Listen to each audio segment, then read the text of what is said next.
Hello mga mom and sir! Welcome po kayo sa aking channel, ang Mom Flourish Channel.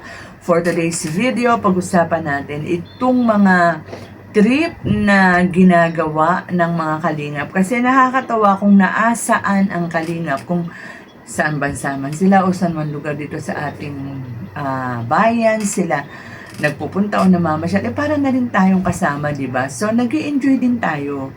At ang maganda pa sa kanilang trip, hindi lang yung pamilya nila o yung mga staff nila ang kasama nila, kung hindi yung mga beneficiary rin, no? Lalo-lalo na yung mga beneficiary na talagang sabihin na natin na nagugustuhan talaga ng mga sponsor. Kaya nga nakakatawa rin dito sa Kalingap, nakaka-proud din, ano, na yung mga beneficiary nila, hindi basta ayuda, hindi lang yung basta pangkabuhayan, hindi lang pabahay, pag-aaral, pati, ayan, eto na nga, sila makakapagsabi na sila ay makakarating sa ibang bansa. Hindi lang sila sa loob at labas ng daet, di ba?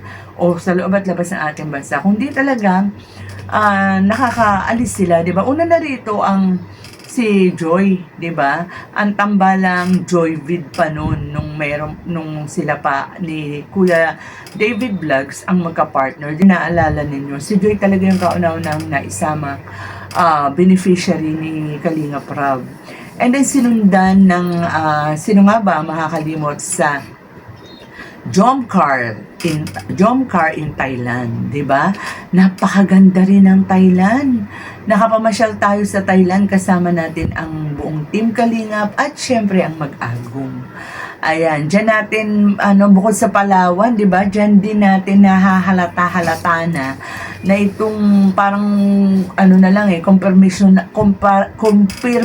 na lang ng Mag-agum ang kulang diyan sa trip na yan sa Thailand, na masasabi natin talaga na sila na nga, 'di ba?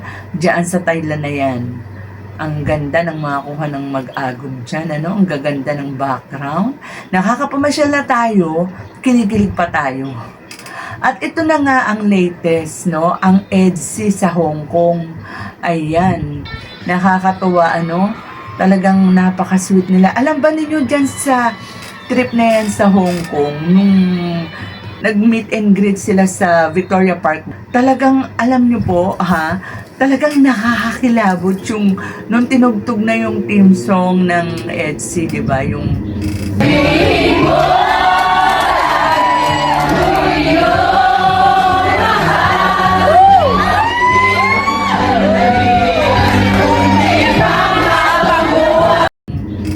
ano yung pamagat nun? Ano pamagat nun, Hill? Yung kanta ng EDSI, yung theme song ng EDSI. Ayan, tinanong ko po ko yung mister ko kasi maka-EDSI po yan talaga. Super. Wala hong episode ng EDSI na hindi niya, na pinapalampas niya. Kaya tinatanong ko alam kong kanta yun, kaya lang yung pamagat hindi ko ma-recall, So, nung kinakanta po yung theme song ng EDSI, talagang nakakakilabot. Tapos sinasabayan pa ng mga supporters nila. So, ang dami po talagang tao dyan. Siyempre, mga kababayan nating OFW dyan. So, super talaga, masasabi natin, super lakas ng EDSI. And of course, ito ay dahil sa Kalingap, di ba? So, nakakatawa talaga especially yung mga BTS, di ba? So, dyan makikita natin na ito talagang tulad ng Jomcar nun, makikita o masasabi natin na ang EDSI talaga ay Israel na talaga EDSI Israel na talaga. Totoo yung sinasabi ni Kalinga Prab. Tsaka super sweet na talaga. At ang nakakatawa pa nga dito sa tatlong tono, yung big three ng Kalingap, si Joy, si Carla, at saka si Viance. Hindi sila nagbabago. Kung paano sila natagpuan ng Kalingap, ganun pa rin sila, napaka-sweet nila.